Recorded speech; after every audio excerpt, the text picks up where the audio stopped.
Sun's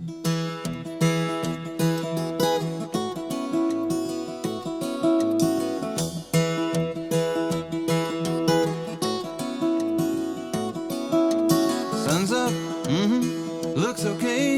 The world survives into another day, and I'm thinking about eternity. Some kind of ecstasy got a hold on me.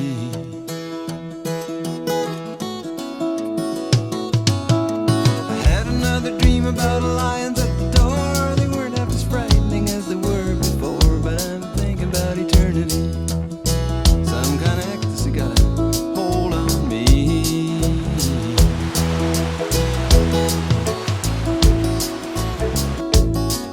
Hi, my name is Matt McCloskey. We're going to go to Missoula, Montana with Dan Clarkson tomorrow. We're going to go to the Forest Service Museum in Missoula, Montana for a fundraiser and meet Conrad Anker, who's a famous alpinist. We're going to be hosted by Alex Philp, a Cascadian entrepreneur, and we're going to talk about Cascadia and go visit the eastern border of Cascadia along the Continental Divide outside of Missoula. The Missoula trip started at my dad's Seattle University lecture on his new Cascadia map in October of 2019. That's when Dan, Alex, and I met and connected on the idea of Finding Cascadia as a fun way to tell bioregional stories.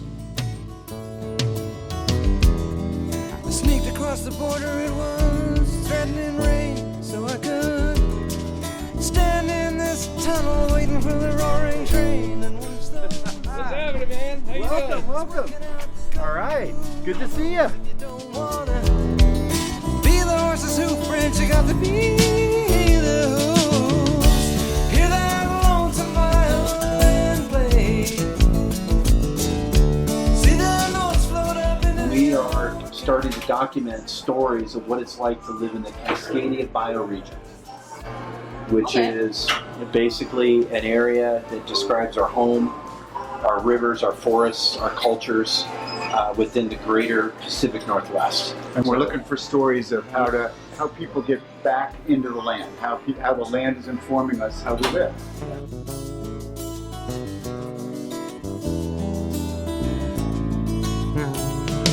So good. We're at GCS, a geospatial information technology company here in Missoula, Montana. I always think of Cascadia as being a poetic expression of the ecological, cultural dimensions of place. Our job is to go around Cascadia as a lived experience and tell the story, not what aren't we, and you shouldn't do this and you shouldn't do that, but really what defines us in terms of this place, and capture those stories, which you said are bottom up. They're not superimposed architectural Cartesian, I'll throw it in there, Aristotelian things. Yeah. We know where we are when we begin to listen to where we are. And listening is the key. And listening is the key. So in Finding Cascadia, it's not so much to tell the story, but to listen to the stories. To go into these places like we're going to do with these first 5 I like that. places and hear how the place informs them to live appropriately.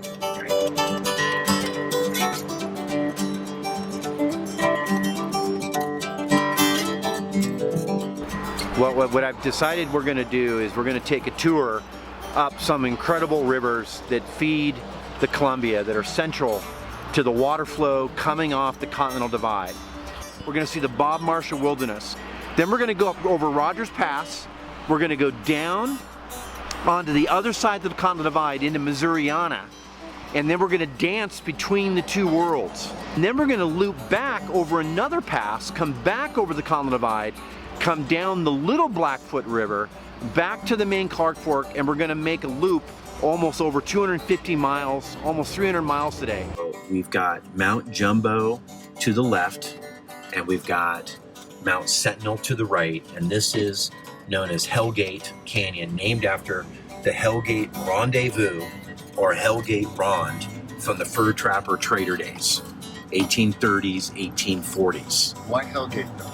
Because the Blackfoot Indians used to stage themselves on both sides of that and hunt anybody or anything going through that as a natural choke point to prevent them from going over to the buffalo hunting grounds, Nice. which is where we are going today.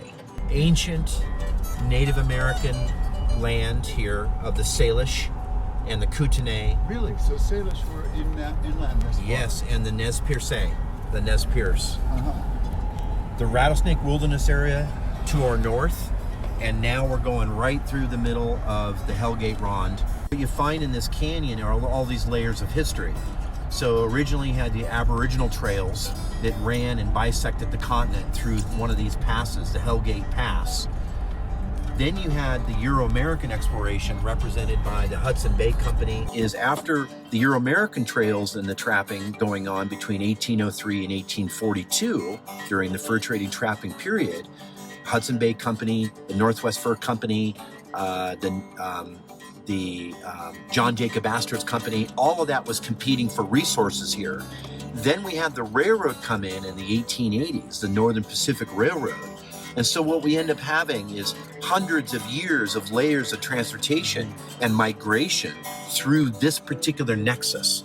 This is a natural nexus for both flow of goods and services, flow of language, flow of communication, and it's ancient. Mm-hmm. It goes back at least 14,000 years. So we're standing in the middle of the Hellgate Canyon, the Clark Fork River behind us, flowing to the west.